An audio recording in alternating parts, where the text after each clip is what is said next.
When I watch the news, when I read an article, I'm usually really detail oriented.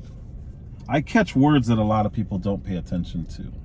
I read the news differently, very skeptically.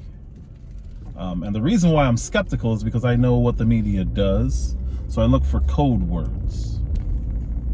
When I was making my video about Hunter Biden and Joe Biden's documents, I'm embarrassed to say that I missed something really important.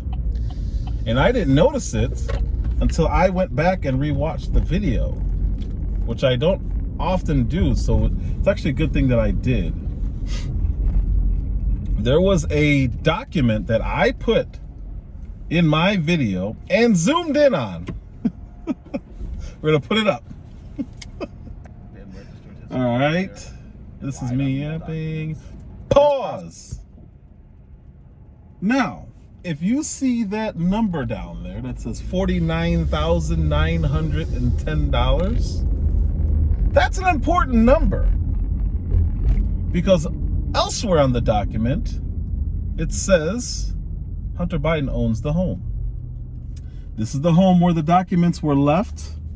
And this is apparently completely unrelated to the classified documents being found. Now, we already know that there was more documents found. So on November 2nd, 2022, Biden's attorneys find documents at the Penn Biden Center, immediately notify archives.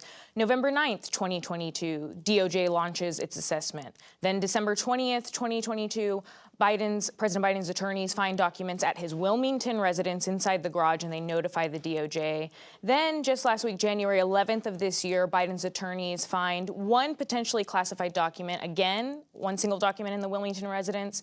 And then January 12th, DOJ takes possession of those 5 additional documents found at the Wilmington residence. And that was the new revelation over this weekend, was that those 5 additional documents. One thing here is, of course, that the White House is facing a lot of questions about transparency. That's a political issue for them because the president has prided himself on having a transparent White House. But legally, there is nothing requiring the White House, or even former President Trump's in his case, or DOJ, or National Archives to disclose when they've found these documents to the public.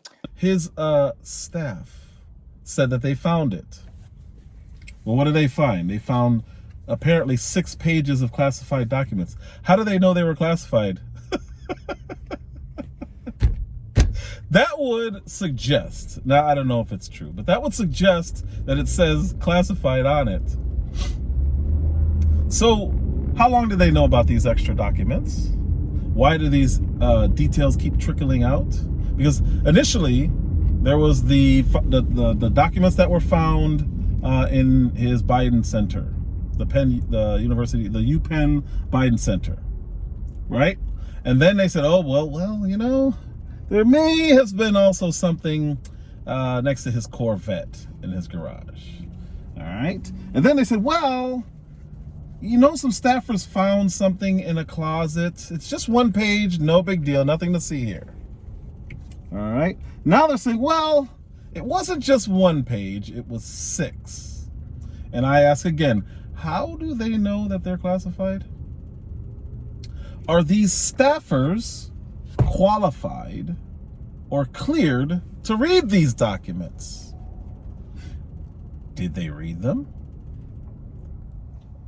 All right, so we have a crime from them reading them and a crime from them being able to read them. Because, again, how did they know that they're classified? Unless it says classified.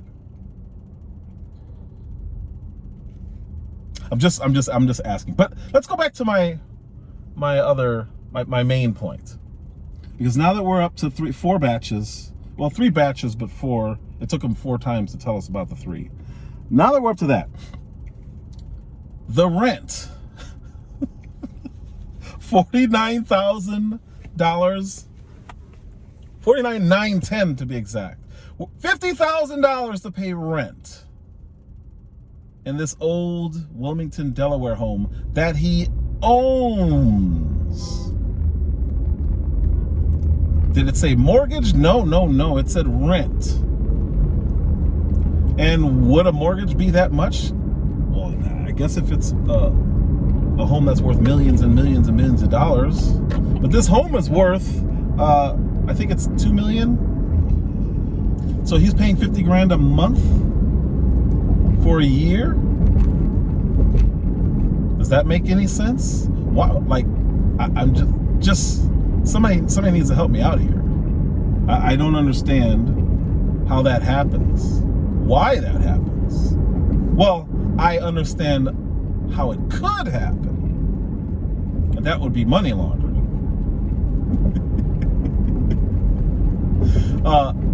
There's some serious questions that need to be answered, and I cannot believe I didn't see it. I'm embarrassed, but not too prideful to say, you know what? I need to talk about this, even though it's embarrassing.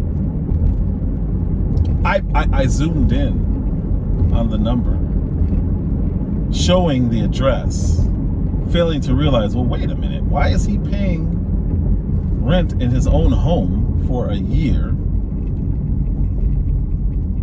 Like, that doesn't make any sense.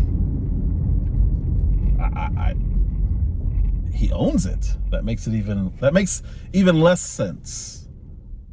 Why are you paying rent in a home you own? So they need to look into this because it appears as if Hunter accidentally screwed himself in many, many ways. On top of the top secret thing now, Joe Biden needs to answer as to how much rent his son was paying him, really. And boy, there better not be conflicting documents. $50,000 a month rent. He's not living in Saudi Arabia in some massive high rise with half the floor being a swimming pool and having an entire suite. No. This is just a house in Wilmington, Delaware, that still has 6-year-old documents laying around in the garage. It's not a mansion. It's a nice house, don't get me wrong. I think mine's nicer. If I could get somebody to pay $50,000, if I could get my daughters to pay $50,000 a month rent when I really don't need it, I'd probably be the worst parent on earth. Why would Joe Biden charge his son $50,000 a month rent? What's really going on here? It seems to me that if you got millions and millions of dollars over in China and millions of dollars over in Ukraine, a good way to legally pay your father would be to make massive payments of $50,000 at a time every month until that money's paid off. I don't see any other reason why anyone would do that in a regular house. Now, again, there's some beautiful homes out there, and I know that there's rents that can get up to that high. This isn't one of them. and he owned the home, so says he. Very strange, no? What do you think? Somebody, give me a possible scenario where you would charge your kids 50 grand a month to live in your home. Anyone, just please advise. I'm very interested in some possible scenarios.